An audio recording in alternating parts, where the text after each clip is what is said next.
Hi, this is Jeremy Windemuller, Trial Manager here at Walters Gardens, and today we're going to talk about Monarda production.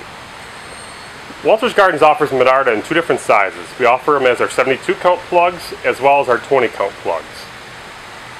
We recommend planting a 72 count smaller plug in late summer as it allows adequate time for these plants to bulk and form the runners they need to develop for the following season for a nice full plant. The other option for spring planting is our vernalized 20 count plug, which can be potted directly into a trade 1 gallon container or a full 1 gallon container like you see here.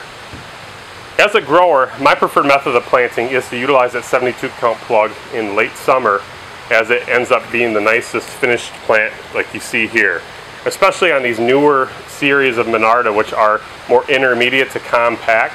They're not quite as aggressive as the old varieties that are out there. So it is beneficial to have a good warm time frame to finish them off, like in late summer, again, like you can develop the runners needed to fill out the container nicely. And also it's free heat and it's kind of an off season, so it's a benefit that way as well. These can be easily overwintered in a greenhouse. We recommend a moderately heated greenhouse or minimally heated greenhouse, or a cold frame with extra protection over top of them, like a heavy frost blanket.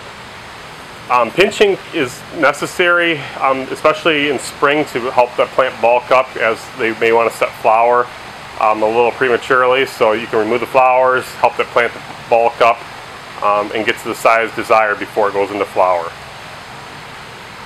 As far as growing temperatures go, we recommend a growing temperature of around 62 to 68 degrees. They can be grown a little bit warmer if you're trying to root them out. Or if you're forcing a plant that's been overwintered, you can actually force them under cooler temperatures. Anywhere between 55 and 65 degrees is fine for that. I like that method because it really helps produce a nice sturdy plant that hasn't stretched at all either. As far as soil pH goes, 5.8 to 6.4 is the recommended range to be in, and an EC of 1.5 to 2.5 using the pour-through method.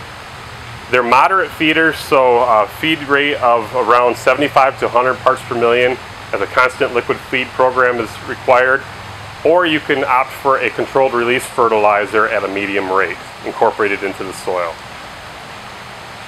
Vernalization is not required, but is very beneficial with Monarda. We recommend about 9 weeks of cold to vernalize the plant. And as far as some pests and diseases that you might see with Monarda, most common pests are aphids, spider mites, thrips, and white flies. So make sure you're scouting the crop on a regular basis.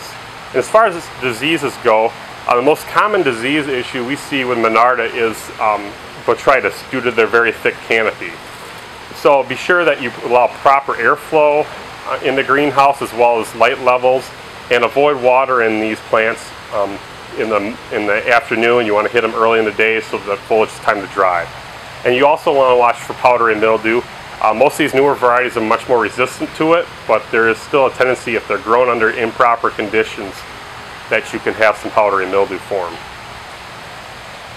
As far as planting level goes for the plug, you want to have the plugs just ever so slightly below the soil line there, as these plants can root out and form new runners at that point.